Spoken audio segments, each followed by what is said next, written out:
This is a playthrough of Ultimate General Civil War, and I have another playthrough, but I wanted to update it with what I've learned from having played on Major General. The first thing is, I would recommend going into logistics, recon, and econ. I think you need recon of 4 to be able to see enemy size during battles, and I think logistics of 4 is incredibly helpful for never ever running out of ammo, and you never want to run out of ammo during a battle. So this is on Brigadier General difficulty, and you can see that I have 3 in econ, logistics, and recon, because I can put the 4th point in after the next couple of battles. I get to 4 and I'm done for 2 of those, and econ goes to 10 as fast as I can. So always read the pre-battle info, but never ever do what the game tells you to do, because it will tell you to do something absolutely suicidal. Usually attack over open ground and die. So this is the easy way to get out of this battle. You want to get out of it with as few casualties as possible, while at the same time wiping out the enemy. So the first thing is that I want new players to know, the CSA campaign is completely different. Confederate infantry is really good, and Union infantry, in a word, is terrible. The Union advantage is in artillery, unlimited numbers of men, and piles of cash. By the way, you never ever need to put a perk into politics. It's a complete waste of time. You will have tons of men and plenty of money. So known debuffs, I'll talk about in camp. Mismatched officers with units. If you see red, basically you're doing something wrong. But there's a hidden debuff I want you to know about, and that is there's a max effective size and then a debuff to your unit performance if you go over a certain number. And most people make the mistake of making their units too large. And there's a hidden debuff. You don't see it anywhere. So I have the numbers up here, and they're probably a lot smaller than you think. I keep my units at the max effective size, which is the smaller of the two numbers. But in the early game, even those numbers are probably too big. So because of scaling. There's also a hidden buff or debuff to using terrain effectively. Higher elevation has a huge buff. Water has a huge debuff. It has 0 cover. And trees give you a lot of cover. So what you want to do is have higher elevation and shoot down into the enemy while they're in water, while you're getting 100% cover in trees. So if you can do that, stay on the top of hills and fire down, that's always better. So as the Union, it's much better to have better weapons, which you can afford, and smaller size units. In the very early game, because of scaling, I recommend units about 800 in size, infantry. Then you go to about 1,000. By about the time of Malvern Hill, maybe go to 1,200, and the end game go to 1,400 to 1,600, but I never go over 1,650 anymore, because that's the max effective size for infantry. If you go over that, you're just going to create bigger units that are going to underperform, take greater losses, and not get more kills. So it's counterproductive. So general rules, I would say never run out of ammo is the single most important thing that you can do during your battle. And always just make it a rule, just make it a habit. Always go to camp and replace any lost officers, because running out of officers takes your efficiency way down for your units. So every chance you get to go to camp, go. Always have your commander close to combat, and the number of perks your commander has is absolutely crucial for your army performing well. So the more stars, the better, because that means more perks. And I always have it as a rule to start every attack with an artillery bombardment to soften up the enemy, and then keep the artillery close during my advance. So that's what you're going to see me do here. I've gotten into a position. Here's a position with great cover. I'm going to move up the artillery. I'm going to move up the infantry. All of my units are going to be in great cover. The artillery is going to be in close support. The commander is going to be right there, giving everybody a morale recovery buff. So having the commander there is really important. Remember, infantry for the North is fragile. So you have to do everything you can to keep them functioning and not routing. And the next thing is that you'll see me do is know what types of artillery you have and what the different types are good at. I'll cover that in camp. The North gets a lot of great artillery, but you have to use them appropriately.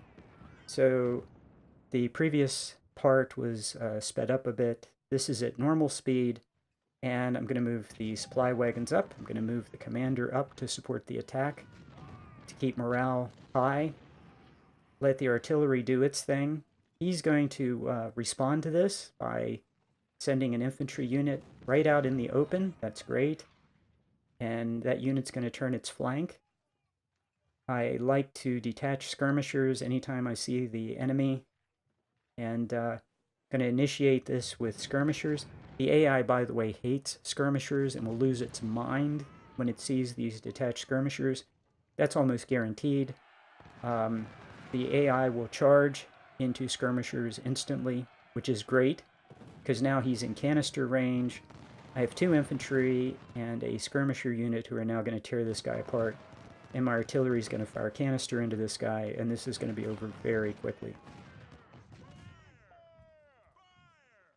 Also, my units are in the woods, getting great cover. I'm going to sneak this skirmisher unit around the flank and get some flanking fire, but I don't expect this infantry to stand here very long. When you see those little puffs of smoke, that means his morale and condition is down to almost 0. There's little puffs of, if they're firing volleys, the unit's in good shape. But when they're firing not in a volley, that means the unit's about to break, which he did. He's now routing. So I'm going to send that skirmisher to harass him and to keep morale shocking him as much as possible. Meanwhile, while my artillery shifts back on the target, continues to soften up the objective. Now it's important in this battle not to fiddle around, because he has a lot of reinforcements coming in. So you want to get across this bridge as quickly as possible. So I'm going to have everybody run. Union infantry cannot run very far. They will run out of condition. Again, this is not Confederate infantry. Union infantry starts with a efficiency of 10, which is about half as good as what the Confederate Army starts with. And you never ever want to fight with units that are exhausted, because they just die. They're completely inefficient.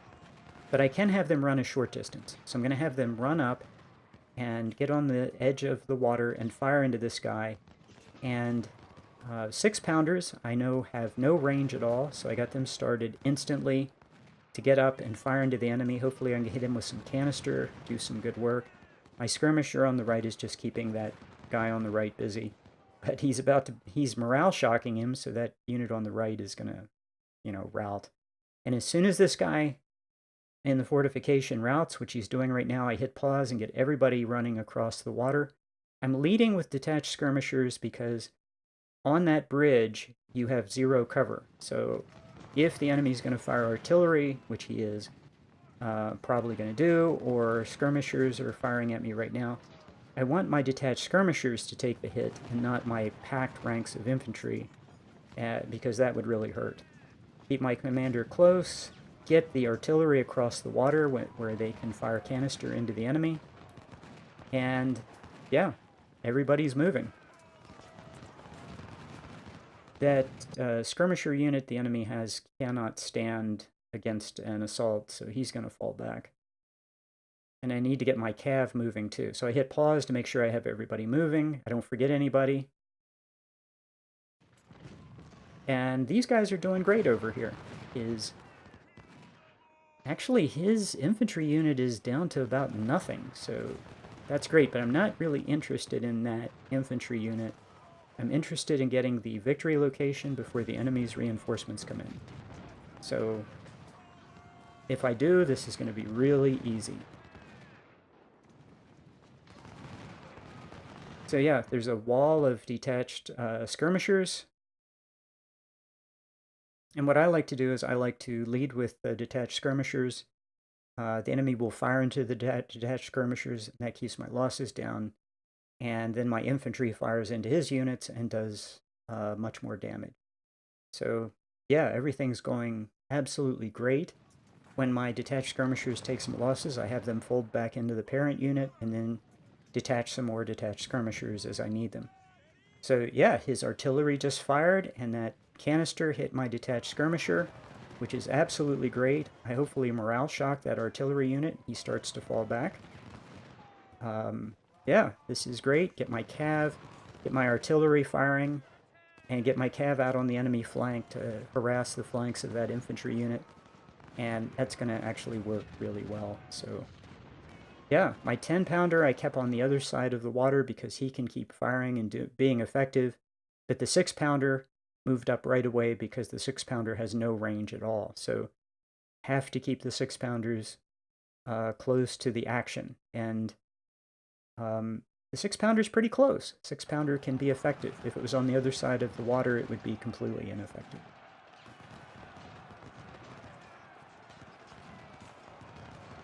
So I did not intend for that skirmisher unit to get involved in melee, but that's okay. That was enough to rout the enemy infantry, so that turned out fine. I'm going to fold him back into the parent unit, and we've taken the flag, and we are really early. Now begins a countdown timer. We have 19 in-game minutes. Hopefully we'll morale shock this artillery, enemy artillery, and he'll back off, and that'll be the end of it. And I'll just take some really easy shots on the enemy and get some free kills. My units are now in the building area getting nice cover, so that's great. But now we're ready to just do the countdown and get on to the next phase of the battle. And we've taken almost no losses at this point.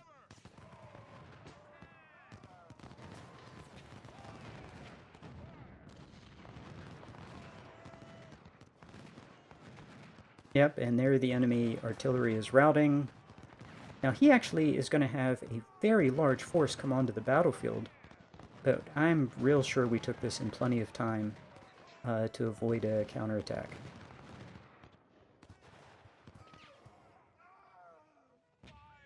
And we even made that infantry unit on the right even rout. So yeah, his entire force is pretty much just routing at this point.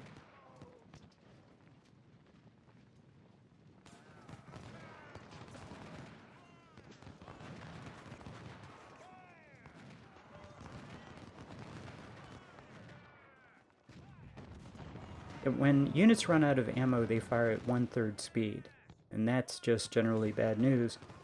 But the only thing I'm having my skirmisher do on the right, I should actually have him fall back right now because he's out of ammo, and that infantry unit can't do anything in the next 2 in-game minutes. Now you see, I think that's his counterattack coming in from the right, but there's only 1 in-game minute left, and he won't get there in time to do anything. So, yeah. That was quick and easy and efficient, and that's what you want. You just want to get out of this with the minimum number of casualties. Now, fortifications are death traps until the very end of the campaign. So you want to stay out of fortifications, and even then, knowing which fortifications to use and which ones to ignore is pretty much trial and error. But I don't think there are any fortifications in the first half of the campaign that are not death traps. Might be wrong about that. There might be one, but I'm pretty sure there's not one good fortification. So if you stay in these fortifications, you're just going to take unnecessary casualties. Better to be in the buildings or be in a wooded area than a fortification. Now the endgame fortifications are very good. The bad news is the enemy gets those and you don't. So you get to attack very good fortifications in the very end of the campaign. But what fortifications are good for? They're good for allied, attached skirmisher units, detached skirmisher units, and anytime you're in melee, the fortifications are good. They give you a nice buff to melee. But you can't stay in fortification. You'll just take horrible casualties. Now this is counterintuitive and counter-historical. Fortifications were wonderful in the Civil War, but in this game they're not. So you need to stay out of them. So what I want to do is I want to get my little army in good position, and they're in good cover. These buildings are giving really nice cover. Artillery and support. And yeah, I have cav ready to counterattack if my units get charged and get into melee. Cav is really good at that. So I see someone when you see that flashing light, I get my cav over in support to counterattack, and that's great. And I'm going to send over some detached skirmisher, and I take off a detached skirmisher to take the place of the skirmisher units that I just sent over to the left. Now, one of the crucial things is never ever turn your back to the enemy. I see a lot of new players doing that. If you give a movement order to a unit, your unit will turn its back to the enemy. Never turn your back to the enemy. Use fallback, which is the F key, rather than a movement. Now, your unit can move left and right. It'll just shuffle left and right without turning its back. But if you tell a unit to move backwards, what it will actually do, it will actually turn its back to the enemy. Well, the enemy's now, pretty far gone. So we won that. We had units in support. I had 2 units in support, a skirmisher unit and a cav unit there in support just in case. But I didn't need to counterattack with the cav. So that worked out just fine. And that's what you want to do. If you're about to get attacked, move units behind the attack, the place that's going to be attacked, because you can fire into the melee or you can charge into the melee. That's one way to make sure you win. And again, the Union needs to do everything it can because your infantry is always going to be inferior to the Confederate infantry. Particularly your green units are just going to be terrible. So when you see a unit coming in like this, sprinting, and the unit's flashing, it's a good idea to hit it with artillery and take some of that enthusiasm away. They move really fast, and they're very likely to charge. And the best you're going to do in melee is 1-to-1. That's the best you're going to do. So you want to try to stay out of melee as much as possible. So I'm moving my cav over in support in case I get into melee. And what I want to do is I want to hit these enemy units. I'm going to rotate my artillery fire and hit these enemy units so that they don't charge. If I can drop their morale, if I can morale shock them, they won't charge into melee. And I want to do, as the North, you want to do everything you can to keep enemy units from charging into melee. And if I can hit this guy a couple of times with artillery, he won't charge into melee. He'll sit there and fire, which is what I want him to do. He's in the open, my unit is in good cover, and I have artillery support. This is how you play with the North. So I shift fire to put a few canister rounds into the guy to the right, and that'll keep him from wanting to charge into melee too. And the allied unit, the detached skirmisher unit, will continue to drive down the enemy's morale. That's all great. So I want to keep rotating these around and doing morale damage, if nothing else, to keep these guys back. The 10-pounder can start firing at the train sooner than the 6-pounder. And I'm kind of waiting. And yeah, okay, so we'll start taking some shots. But here I see some infantry charging in, and I shift over, and I want to take the charge out of that unit with some canister, because I don't want him to run up and get me into melee while the train pulls up. So I hit him with some artillery, and then I'll shift back to hitting the train once I'm sure that guy's not going to charge.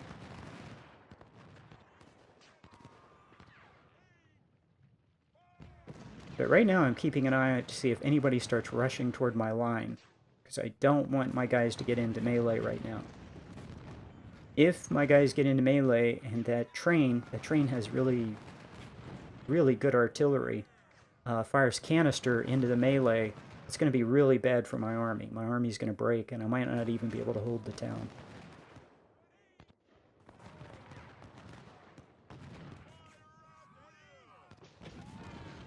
So my artillery is doing really good damage to the train, and that train should retreat very soon.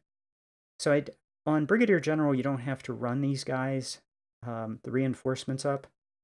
You can walk them, and that's what I've done. They just walked up here. Their condition isn't terrible. So actually, at this point, these guys are going to be used in the counterattack. I'm going to have them walk in and provide a second line of infantry, and then I'll have them, when they are like at 80%.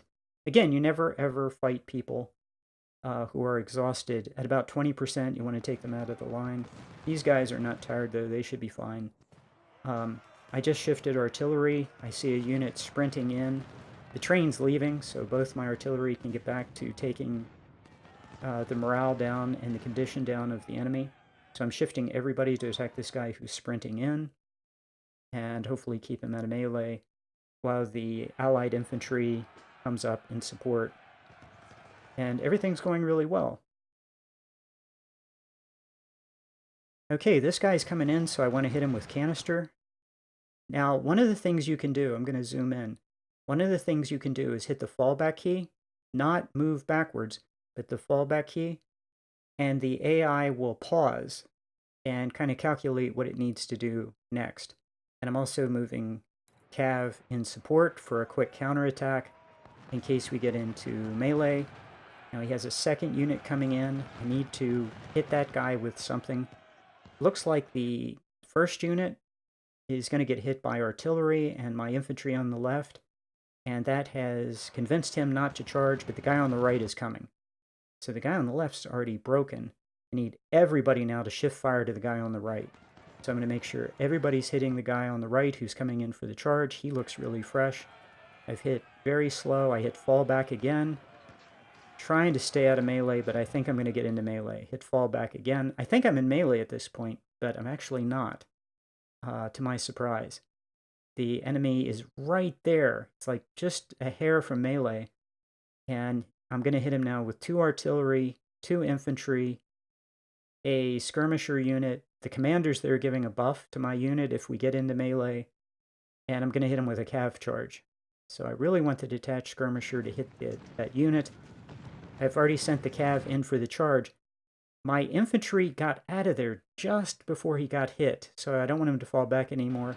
So I hit the spacebar to have him hold, and I need to get my cav out of there right away. When you counterattack with the cav, your cav is fragile.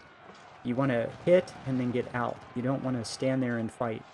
You want to just hit the enemy and back out. So yeah, this is great. I now have him in a little pocket where everybody's going to fire into him, and he's going to break, well, instantly. So I'm looking at this. I'm wondering if the AI is going to see that fallback as an opportunity for everybody to charge, but it looks like he wants to advance, but when that unit routes, everybody stops. So that's how you do that. I watch a lot of people who just stand in place and fight toe-to-toe, and with the Union infantry, you can't fight toe-to-toe with the Confederate infantry. The Confederate infantry is way better than your infantry. It will be the entire campaign. You have to use every tool that you have to gang up on individual enemy units and break them like we did here. If that unit had gotten into melee with my unit one-on-one, I was going to lose. But with 2 artillery in support, and a detached skirmisher, and a cav unit doing a charge, and an infantry firing into what would have been the melee, overwhelming numbers ganging up on what would have been a pretty bad deal for my army, turned out to be a really, really good thing, where the enemy unit got completely routed, and we got lots of kills. And my unit didn't, and my army didn't take hardly any losses, so that's great.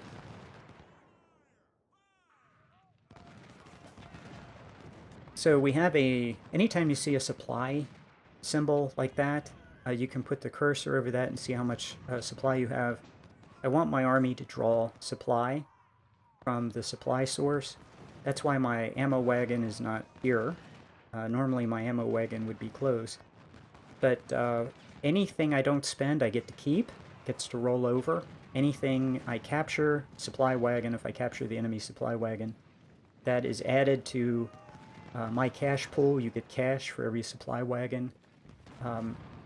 Between battles, if you have multi-day battles, supply does not resupply. Your units don't resupply, and your wagons don't resupply. But at the end of a battle, what happens is anything you've captured is cash, but it goes into your supply wagon to fill it back up to where it was before the battle started, if that makes sense. So the bottom line is try to bleed the supply centers down and not spend your own supply, because that's worth cash to you. So your infantry is pretty inexpensive to supply. Your artillery is extremely expensive to supply.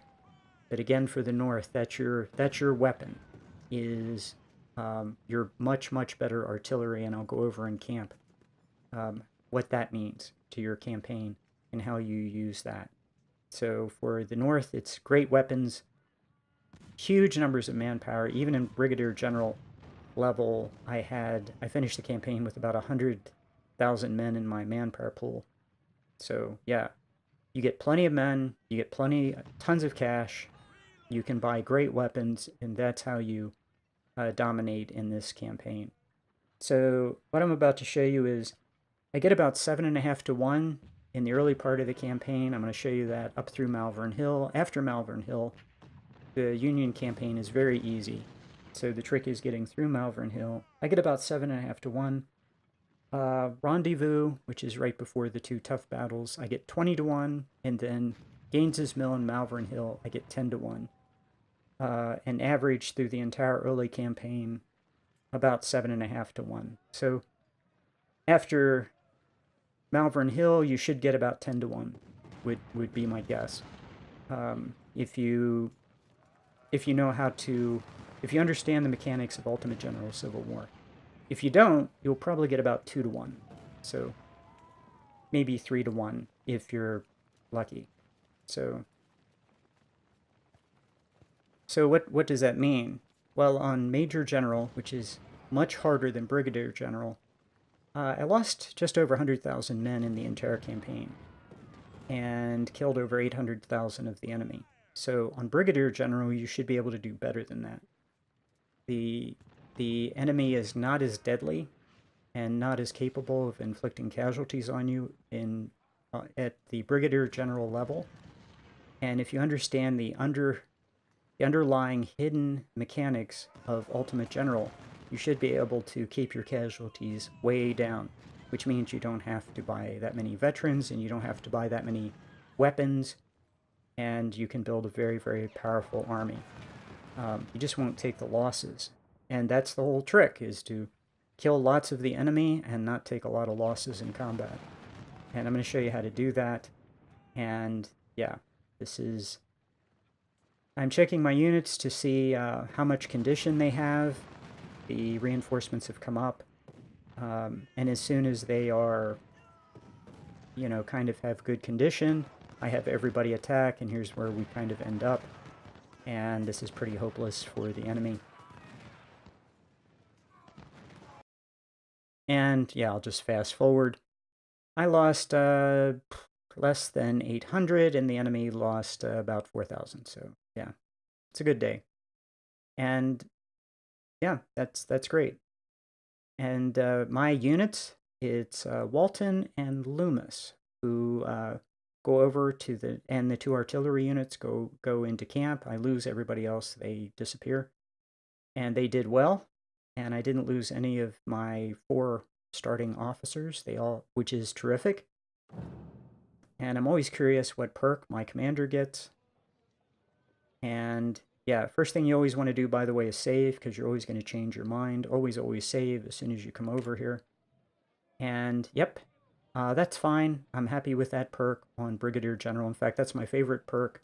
So for like the first time ever in dozens of campaigns, I get the perk I actually wanted.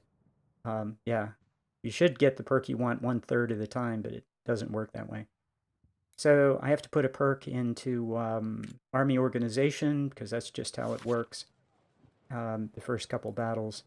But I am not going to put more perks into Army Organization than I need. So I always want to check the next couple battles. And the first thing I want to do is write down this number, the enemy army size. And when I go into camp, I want to make sure I don't trigger scaling. So I'll see you in camp, and I'll go over how to do that, how to make sure that I'm as strong as possible and the enemy is scaled to me and I don't trigger a scaling event that's going to make my life more difficult. Thanks for watching, and I'll see you in camp.